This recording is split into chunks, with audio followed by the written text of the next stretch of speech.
ঠান্ডা কি ঠান্ডা।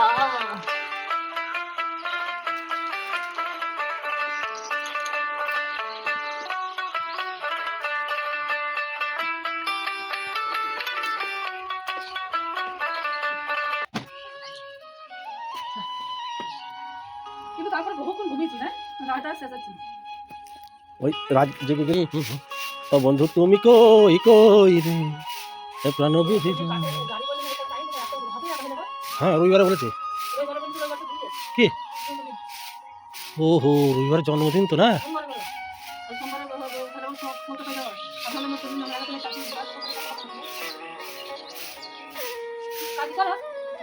কাল কি বার? কালকে পরীক্ষা আছে, কালকে দেখে যদি ম্যানেজ করা যায়।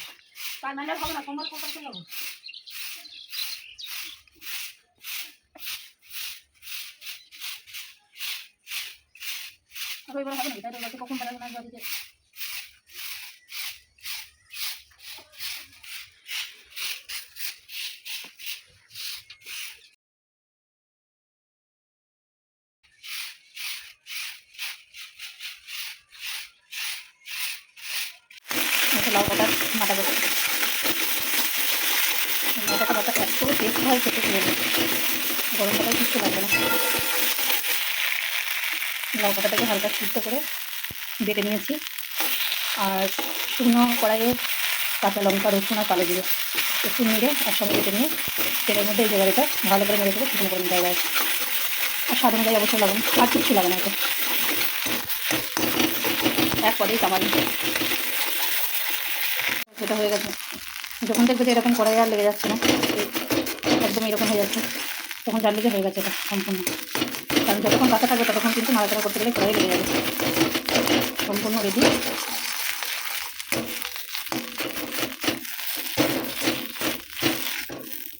একদম রেডি হয়ে গেছে।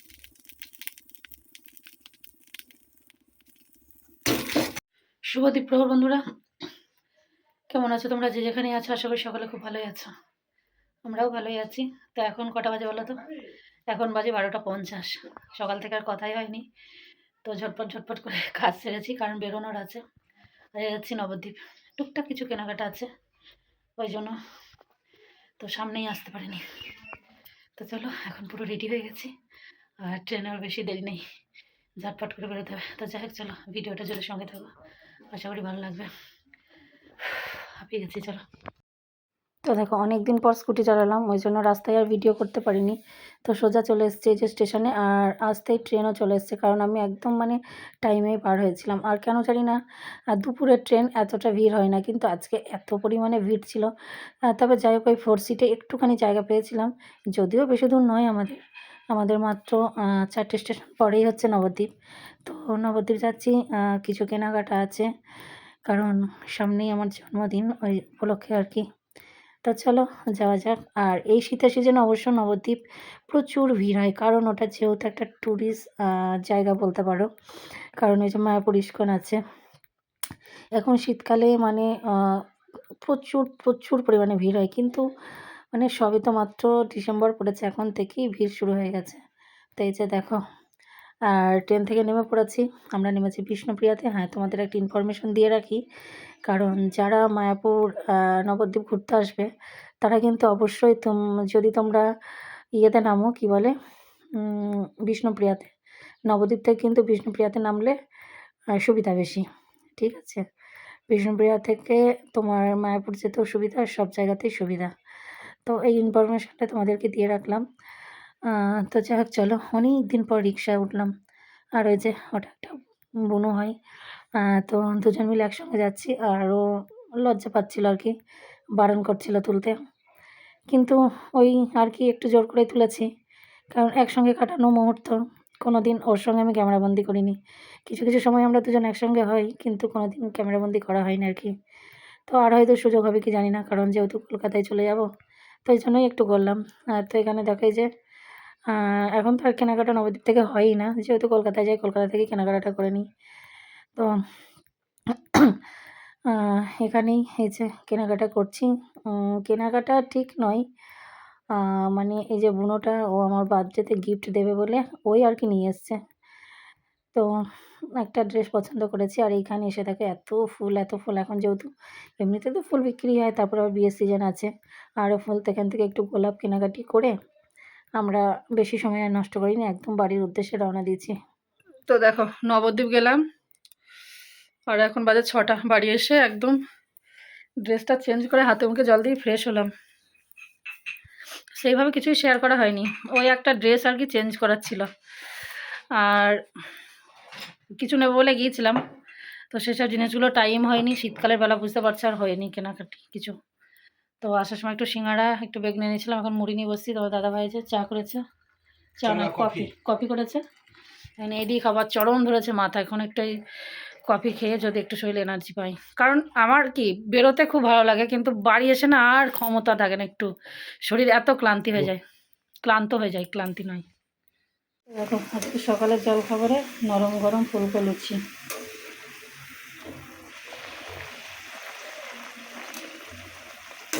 আর এদিকে একটুখানি আলু চচ্চড়ি বসিয়েছি, আর রসগোল্লা আছে।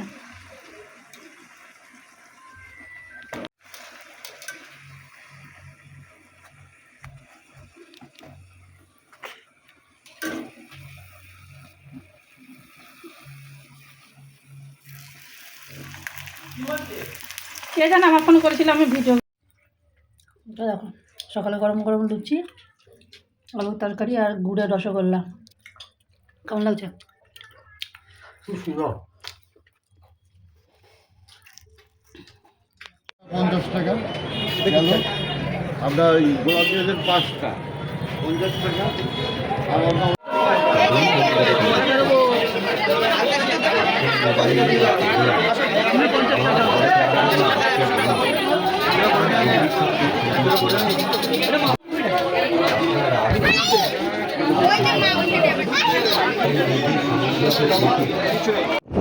গিয়েছিলাম নবদ্বীপ, গিয়েছিলাম তখন 11টা। আর সেভাবে কিছু শেয়ার করিনি, কারণ যাওয়ার সময় পুরো জোরে চালিয়েছিলাম, প্রায় ট্রেনটা পেয়েছিলাম। মানে পুরো জোরে কি মানে সময় আর নষ্ট করিনি, সেইভাবে জোরে হয়নি, যেভাবে চালাই আমি সেইভাবেই। তো সেই জন্য গিয়ে ট্রেনটা পেয়েছিলাম। তো এটা চেঞ্জ করার ছিল, যেটার জন্য কালকেও গেছিলাম, আজকেও এই এক সমস্যা। নামলাম গাড়িতে, তো আবার গেলাম পাম্পটা আবার পাম্প তো রোডের সাইডে হয়। পাম্পে গাড়িতে তেল ভরে নিলাম, অনেক দূরে তো।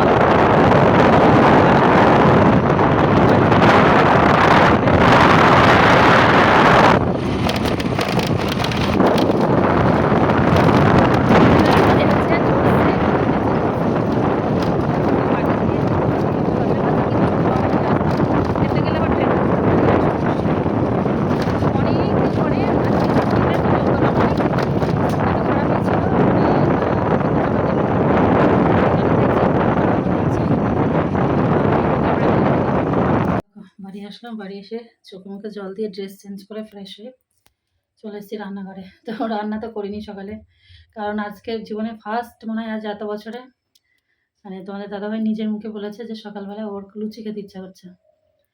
আসলে কি ওই গুড়ের রসগোল্লা ছিল ঘরে, তো ওটা দেখেই ও বলছিল যে লুচি হলে বেশ ওর সঙ্গে খেতাম। তো সেই জন্য লুচি বানিয়েছিলাম, লুচি বানিয়ে খেয়ে চলে গেছিলাম, আর টাইমও হয়নি। আর ও আবার ওর কাছ থেকে এসে মাঠে লঙ্কা তুলছে, তো আমিও যাবো, আর টাইম নেই, এখন প্রায় 3টে বেজে গেল। তো ও লুচি খেয়ে নিয়েছে, ও বললো এখন আর ভাত করতে হবে না, পরে রাত্রিতে একেবারে করো। তো আমি আবার এই যে এসে একদম ফুলকো ফুলকো লুচি ভেজে নিলাম, কয়েকটা ছিল। এখন এইটা খেয়ে আমিও যাবো মাঠে, আর আমার জোর খিদে পেয়েছে চরম। রাস্তা বেরিয়ে একটা কিচ্ছু খাইনি, টাইম হয়নি আর কি। এখন সকালে যে আলু চচ্চড়ি করেছিলাম ওইটা একটা আছে, আর রসগোল্লা আছে, ওই দিয়ে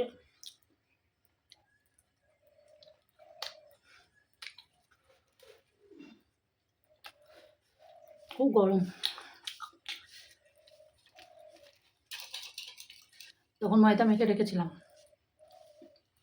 তো দেখো খুব তাড়াহুড়ো করে 4টে লুচি ভেজে তো খাচ্ছিলাম, খেয়ে আবার ঘর ঝাড় দিয়েছি। মানে সকালবেলা আমি ঘর ঝাড়ছিলাম আর কি, সকালে এমনি বাসি ঘর ঝাড় দিয়েছিলাম, ঘর দৌড় মোছা হয়নি, কিন্তু আমি ওই ঘরে ঝুলটুল হয় না, সেইগুলো পরিষ্কার করছিলাম। সেইগুলো পরিষ্কার করতে করতে মানে টাইম হয়ে গেছিলো, দিয়ে পরিষ্কার করে আর ঝাঁটানো হয়নি, তো চলে গেছিলাম। তো আবার ঘর দোর পুরো ঝাড়ু দিয়ে তবে চলে এসেছি মাঠে। আর এই যে দেখো লঙ্কা তুলছি, কারণ টাইম নেই, আর 1 ঘন্টা টাইম আছে। 1 ঘন্টার মধ্যে যতটুকু হবে। আরও ওই যে ওদিকে তারপর আবার আড়তে নিয়ে যাবে, ওই জন্য ছুটতে ছুটতে চলে এসেছি। কত পরিশ্রম করতে হয় শুধুমাত্র একটু, যাতে না একটু সচ্ছলতা একটু ভালোভাবে থাকি এই আর কি। তো কী করা যাবে বলো, আমরা হচ্ছি গ্রামে গঞ্জের অতি সাধারণ পরিবারের মানুষ, এইভাবেই আমাদের চাষবাস খেটে খুঁটে চলতে হয় আর কি। তো চলো এখন আর কথা বলবো না, পটাপট লঙ্কাগুলো তুলি। তো দেখো এখন শুধু মাঠে সর্ষে ফুল, আর আমাদের এই একটুখানি সর্ষে এইটুকু, আর সারা মাঠ এখন সর্ষেই সর্ষে। ওফ হলুদ। তো আমাদের লঙ্কা তোলা হয়ে গেছে, আর টাইম নেই আর কি, আড়তে তো নিয়ে যেতে হবে, তো অন্য একজনকে দিয়ে দেবে। আমি এসে এইটার 1 ঝুড়ি তুলেছি, 1 ঝুড়িও হয়নি। আবার এই যে বাড়ি যাচ্ছি। এখন মাঠে আসলে না খুব ভালো লাগে। ও ঝুড়িটাই পড়ে গেল। পুরো চারিদিকে হলুদ, যত দূর নজর যাবে তত দূর সর্ষের ফুল, খুব সুন্দর পরিবেশ।